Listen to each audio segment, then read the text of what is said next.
Hi, പുതിയൊരു വീട്ടിലേക്ക് സ്വാഗതം. അപ്പോൾ ഇന്ന് ഹൈക്കോടതിയിൽ അയച്ചു കൊടുത്ത അപ്പീലിൽ വാദം ഉണ്ടായിരുന്നു. അരമണിക്കൂറോളം നീണ്ടുനിന്ന വാദമായിരുന്നു.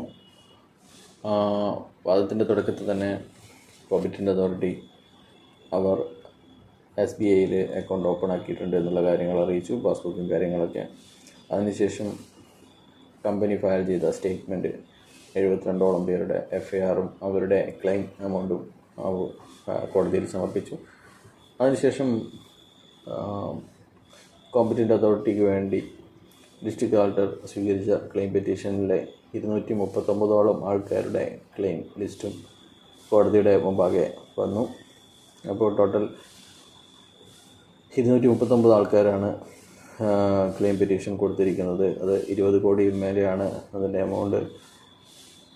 കമ്പനി കൊടുത്ത ലിസ്റ്റ് പ്രകാരം 72 പേരും FIR കൊടുത്ത 72 പേരും അതിലുള്ള ഒരു 6 കോടിയോളം രൂപയാണ് ഉണ്ടായിരുന്നത്. അപ്പോൾ ബാങ്കുകാരോട് അവർക്ക് എമൗണ്ട് SBIയിലേക്ക് മാറ്റുന്നതിലേക്ക് യാതൊരു എതിർപ്പുമില്ല എന്നുള്ള കാര്യങ്ങൾ അറിയിച്ചു. അതുകൊണ്ട് തന്നെ അടുത്ത ദിവസം തന്നെ ആ എമൗണ്ട് SBIയിലേക്ക് മാറ്റാൻ വേണ്ടി പറഞ്ഞിട്ടുണ്ട്. അതിനിടയിൽ അവസാനം ഇനിയും കുറച്ച് ആൾക്കാർ ക്ലെയിം കൊടുക്കാൻ ബാക്കിയുണ്ട് എന്നുള്ള കാര്യങ്ങൾ നിക്ഷേപകർക്ക് വേണ്ടി ഹാജരായ വക്കീൽ പറഞ്ഞു. അവർക്കും വേണമെങ്കിൽ കൊടുക്കാം എന്നുള്ളൊരു കാര്യമാണ് കോടതി ഈ വക്കീൽ പറഞ്ഞിരിക്കുന്നത്. പിന്നെ ഇത് ED അറ്റാച്ച് ചെയ്തിട്ടുണ്ട് എന്നുള്ള കാര്യങ്ങളും കോടതി അവിടെ മുമ്പാകെ അദ്ദേഹം സൂചിപ്പിച്ചിട്ടുണ്ട്.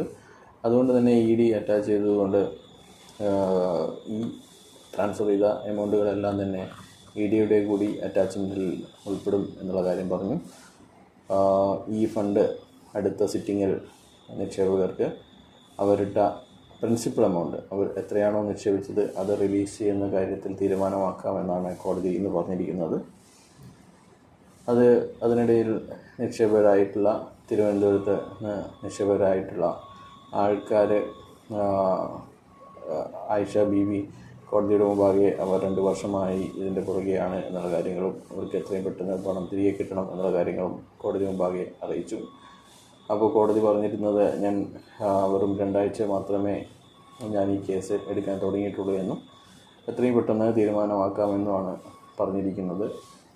വളരെ പ്രധാനപ്പെട്ട ഒരു കാര്യമെന്ന് പറയുന്നത് നമ്മുടെ സൂം വക്കീൽ കോടതിയിൽ വീഡിയോ വഴി അപ്പിയർ ചെയ്യുകയും 67 ആൾക്കാർ മാത്രമേ കോടതി FIR ഇട്ടിട്ടുള്ളൂ എന്നും ഒരു ഓൾഡ് പോലീസ് ഓഫീസറാണ് ഇതിൻ്റെയൊക്കെ പിന്നിൽ എന്നുള്ള കാര്യങ്ങളൊക്കെ അദ്ദേഹം പണ്ട് പഠിച്ചു വെച്ച കാര്യങ്ങൾ അതേപോലെ പാടുകയുണ്ടായിരുന്നു. അപ്പോൾ കോടതി അതിനൊന്നും വലിയ മുഖവിലക്കെടുത്തില്ല.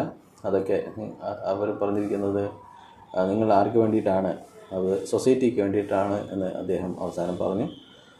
ഹൈറിച്ച് സൊസൈറ്റിയാണ് എന്ന് പറഞ്ഞു. അവർക്ക് കമ്പനി തിരികെ വേണമെന്നുള്ള കാര്യങ്ങളാണ് പറഞ്ഞത്. അപ്പോൾ കോടതി പറഞ്ഞിരിക്കുന്നത് അതൊന്നും എൻ്റെ പരിധിയിൽപ്പെടുന്ന കാര്യമല്ല. ഈ കേസ് തീരുമാനമായിട്ടാകുമ്പം ഇതിൻ്റെ വിധി എടുത്തിട്ട് നിങ്ങൾ വേറെ എവിടെയെങ്കിലും കോടതിയിൽ പോയിക്കോളൂ, നിങ്ങൾക്ക് കമ്പനി തുടങ്ങുമോ എന്താ വേണ്ട ചില കാര്യങ്ങളൊക്കെ പറയാൻ വേണ്ടി പറഞ്ഞിരിക്കുന്നതാണ്.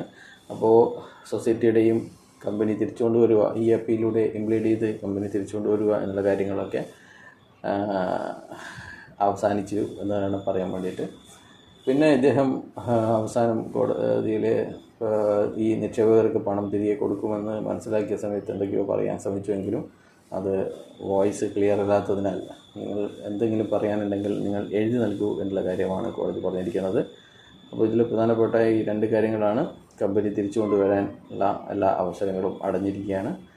രണ്ടാമതായി കാര്യമെന്ന് പറയുന്നത് ഇനിയും കമ്പനിയെ താങ്ങിക്കൊണ്ടിരിക്കുന്ന ആൾക്കാർക്ക് വേണമെങ്കിൽ ഒരു തവണ കൂടി ക്ലെയിം പെറ്റീഷൻ കൊടുക്കാമെന്നുള്ള കാര്യങ്ങൾ പറഞ്ഞിട്ടുണ്ട്. മൂന്നാമതായി അടുത്ത സിറ്റിങ്ങിൽ നിക്ഷേപകർക്ക് പണം തിരികെ കൊടുക്കുമെന്നുള്ള കാര്യങ്ങൾ അതിനുള്ള ഉത്തരവുകൾ ഉണ്ടാവും. അപ്പോൾ ഇന്ന് ഒരു വലിയ ഈ കാര്യങ്ങളൊക്കെ പരാമർശിച്ചുകൊണ്ടുള്ള ഒരു ഇടക്കാല ഉത്തരവ് ഇന്ന് തന്നെ ഉണ്ടാവും എന്ന് പ്രതീക്ഷിക്കുന്നു. ബൈ.